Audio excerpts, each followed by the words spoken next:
1314 সাল, দুর্গাপুরের শান্তি আশ্রম। সেই সময় দুর্গাপুরের জমিদারদের শরিকানা নিয়ে বিবাদ চলছে। সেই বিবাদ এখন আদালতে গড়িয়েছে। দুর্গাপুরের জমিদারদের ছোট তরফ আসেন ঠাকুর মহারাজের কাছে আদালতে সাক্ষ্য দেওয়ার অনুরোধ নিয়ে। ঠাকুর মহারাজ তখন তাঁর জ্ঞানীগুরু পুস্তক রচনায় ব্যস্ত।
আমি কি আসতে পারি?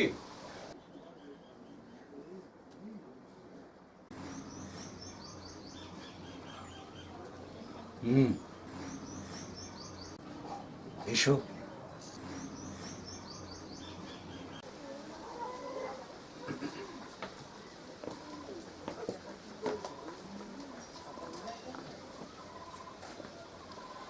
আমার প্রণাম গ্রহণ করবেন।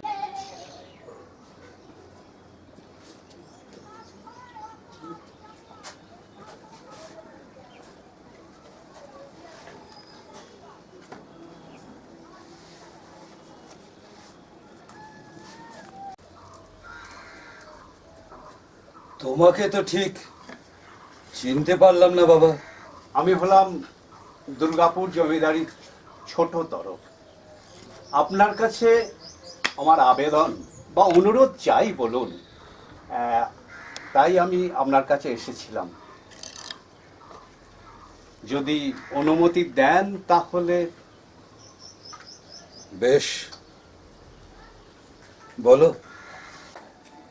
শুনি, কি তোমার আবেদন?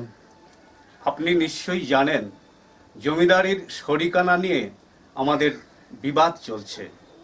সেই বিবাদ বর্তমানে আদালত পর্যন্ত পৌঁছেছে। আমরা চাই ছোট তরফের পক্ষে আপনি যদি সাক্ষ্য দেন, আর তাছাড়া আপনি, আর এটাও সত্যি, আপনি সাক্ষ্য দিলে আমাদের ছোট তরফের জয় নিশ্চিত। সেটাই আমার স্বনির্বন্ধ অনুরোধ। বুঝলাম, কিন্তু আমি তো বাবা এখন আমার এক পাণ্ডুলিপি নিয়ে ব্যস্ত। জ্ঞানীগুরুকে উৎসর্গ করে আমি একটি পাণ্ডুলিপি লিখছি। ওই দেখো, আমি সেই কাজে বড়ই ব্যস্ত আছি। তবু দয়া করে যদি একবার ঠিক আদালতে গিয়ে সাক্ষ্য দান করেন তাহলে আমরা খুবই উপকৃত হই আর কি। না, আমার পক্ষে সেটা সম্ভব নয়। আমার যা বলার আমি তো সব বললাম, আমার আর কিছু বলার নেই। আমি কিন্তু অনেক আশা নিয়ে আপনার কাছে এসেছি। দেখো বাপু, আমি সোজা কথা সোজাভাবে বলতে ভালোবাসি। আর এটা শুনে রাখো, আদালতে গিয়ে সাক্ষ্য দেওয়া সন্ন্যাসী ধর্মের বিরুদ্ধাচরণ করা হয়। তাই আমি কোনোভাবেই আদালতে গিয়ে সাক্ষ্য দিতে পারবো না। তুমি এখন আসতে পারো। ঠাকুর, সাক্ষ্যটা দিলে বোধহয় আপনি ভালো করতেন। পুস্তক লেখাতে ব্যস্ত, তাই তো? দেখি কিভাবে পাণ্ডুলিপি শেষ করতে পারেন। আচ্ছা, আজ আসি।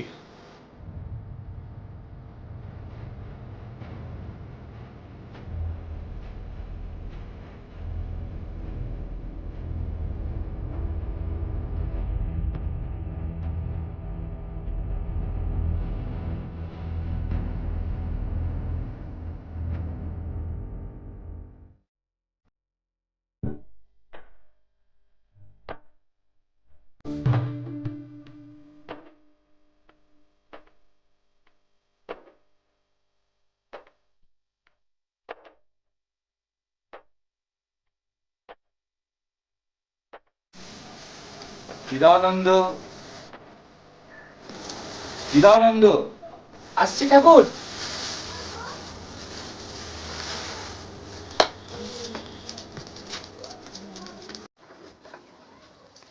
ঠাকুর, আমায় ডাকছিলেন ঠাকুর? অমন করে কি খুঁজছেন ঠাকুর?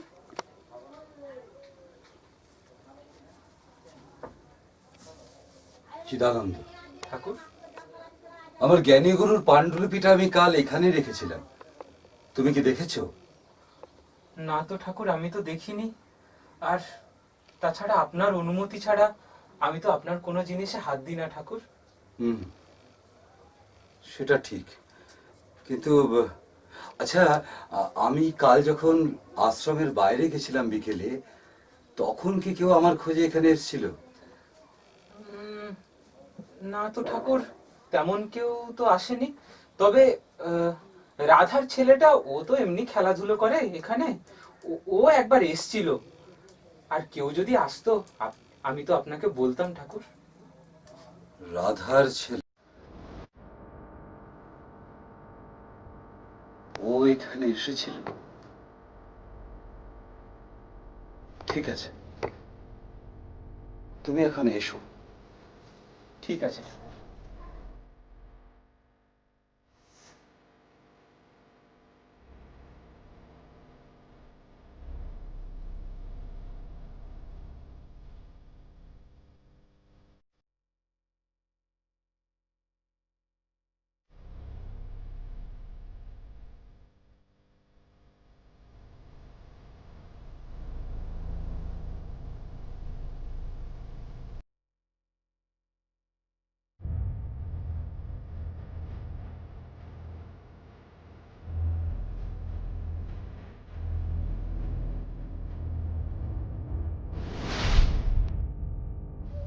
না জানিয়ে না বলে কে আমার পাণ্ডুলিপি নিয়ে গেল? না না, এটাকে তো চুরি বলে। এতে অবশ্য আমার কোনো ক্ষতি হবে না। আমি আমার স্মৃতি থেকে আবার পাণ্ডুলিপি লিখে নেব। কিন্তু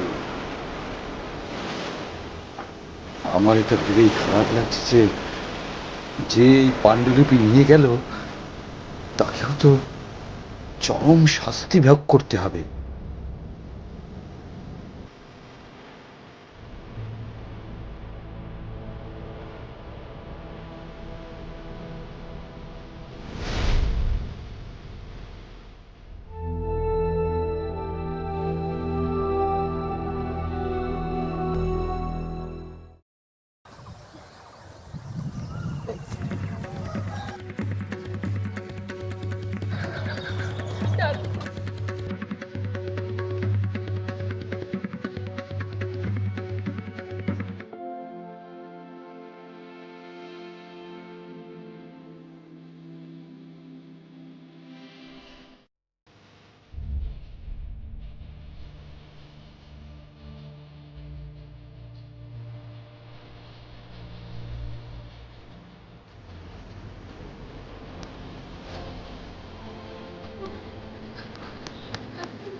ঠাকুর, ঠাকুর।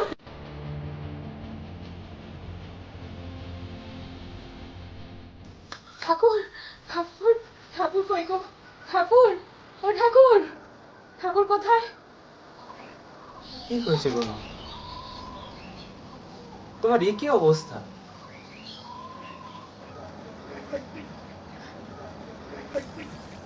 ঠাকুর কোথায় গো? আমার যে বড় প্রয়োজন থাকে, বলো না ঠাকুর কোথায়? মা তিনি তো একটু লেখায় ব্যস্ত আছেন। এখানে? কি কি প্রয়োজন আমাকে বলো। না না না না, তোমাকে বললে আমার প্রয়োজন মিটবে না গো।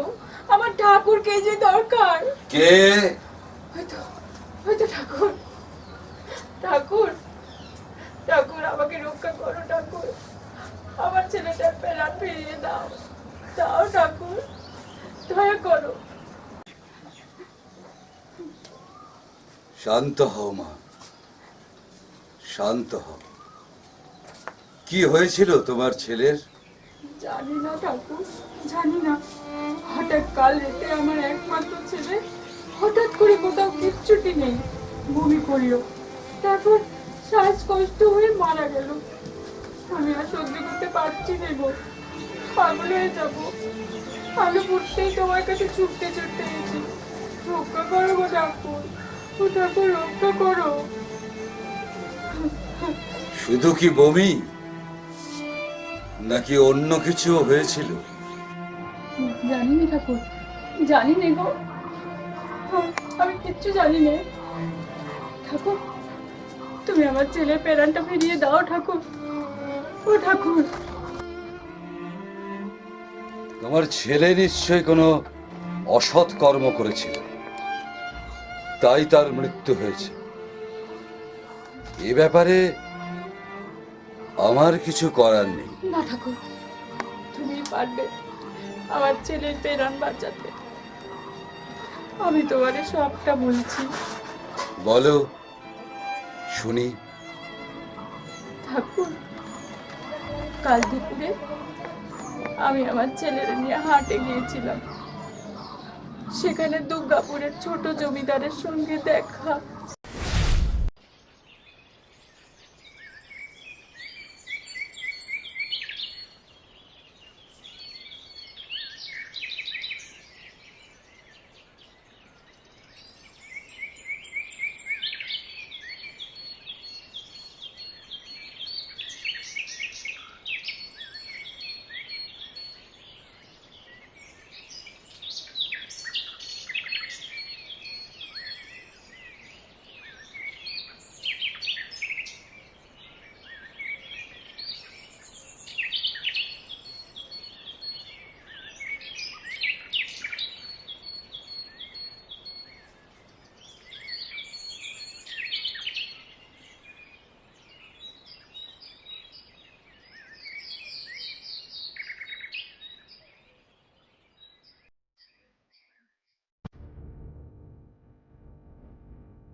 একে কিছু বলবেন?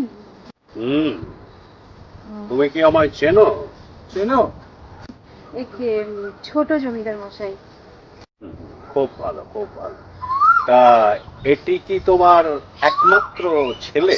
একে ভালোই হলো, পথে দেখা হয়ে গেল, তা নাহলে হয়তো তোমার বাড়িতেই যেতে হতো। আচ্ছা যাক, আচ্ছা তোমার মানে ঠাকুরের ওই শান্তি আশ্রমে যাওয়া টাওয়া হয় তো নাকি? শান্তি আশ্রম? আমি মাঝে মধ্যে যাই, আমার ছেলেও মাঝে মধ্যে যায়, পেশা দেয় আর কি। পেশাদ পায়, পেশাদ পায়। তা তোমার এই ছেলেটিকে দিয়ে আমার একটা ছোট্ট কাজ করাতে হবে। কাজ? আমার ছেলে তো ছোট, কাজ করতে পারবে?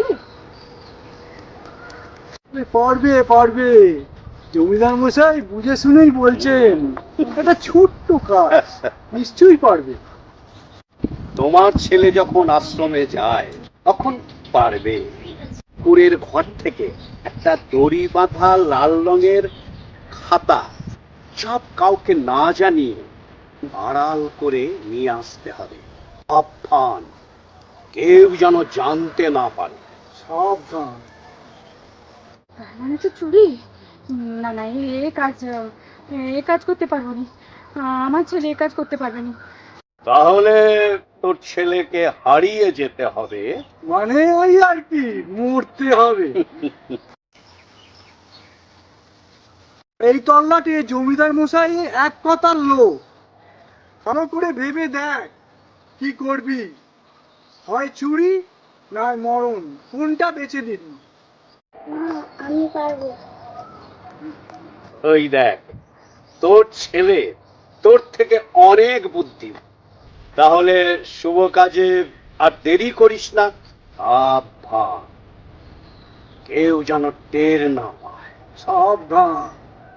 তাহলে চলি।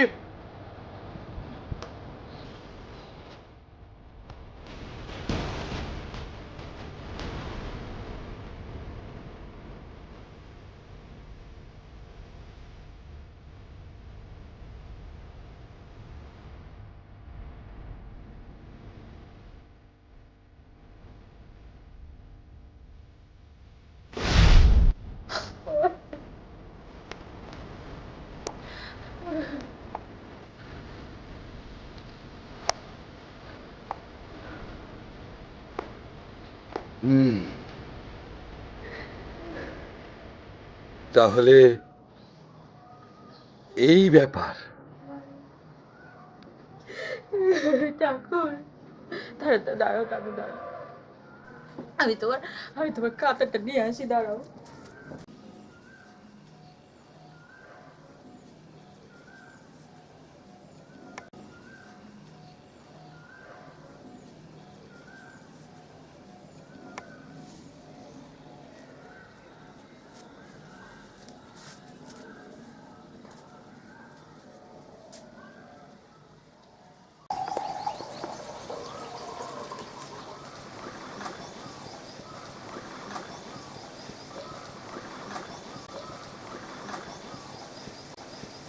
ঠাকুর, ঠাকুর, ঠাকুর, এই না ঠাকুর, এই খাতাটা নিয়ে যাবার পর থেকে আমার ছেলে শরীর ভালো নেই ঠাকুর।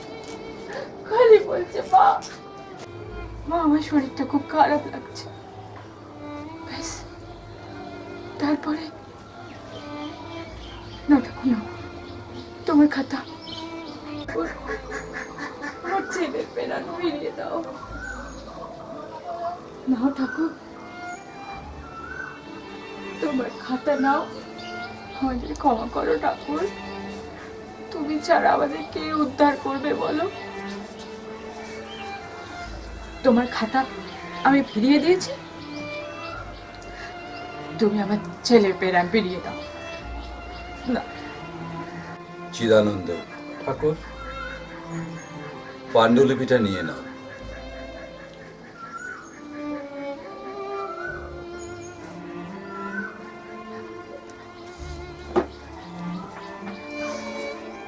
কিন্তু এই ব্যাপারে যে আমার আর কিছু করার নেই, শুধুমাত্র ক্ষমা করা ছাড়া। দেখো, যিনি এ বিধান দিয়েছেন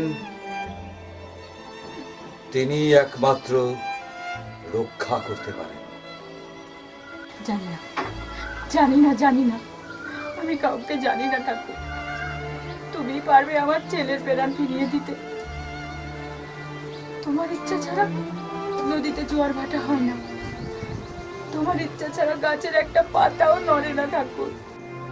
আমি আর কি করতে পারি বলো? তোমার সন্তান তার কর্মফল ভোগ করছে। তার মানে তুমি ক্ষমা করবে না? তুমি এত করে ভিক্ষা চাইছি, তুমি আমার ছেলের প্রাণ ফিরিয়ে দেবে না তো? ঠিক আছে, আমার ছেলেও যখন পৃথিবীতে নেই,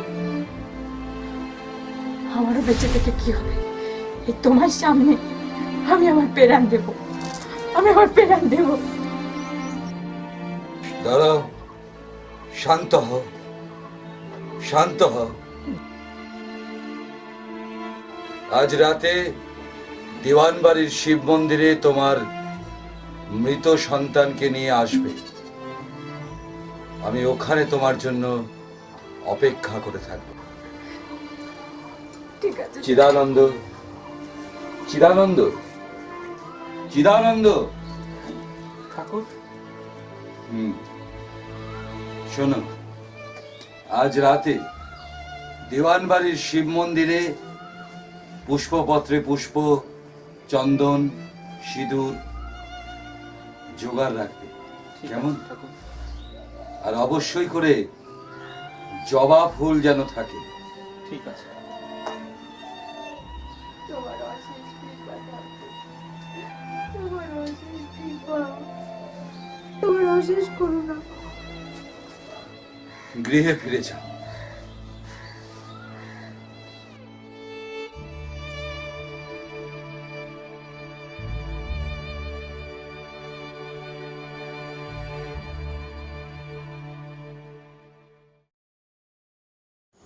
চিদানন্দ, আমি যা যা বলেছিলাম সবকিছু প্রস্তুত করেছো? ঠাকুর, আপনার আদেশ মতন সবকিছুই প্রস্তুত করা আছে। আচ্ছা বেশ, শোনো তোমরা, আমি এখন মন্দিরের ভেতরে প্রবেশ করব। আমি যতক্ষণ না মন্দিরের দরজা খুলব ততক্ষণ তোমরা কেউ আমাকে বিরক্ত করবে না, কেমন?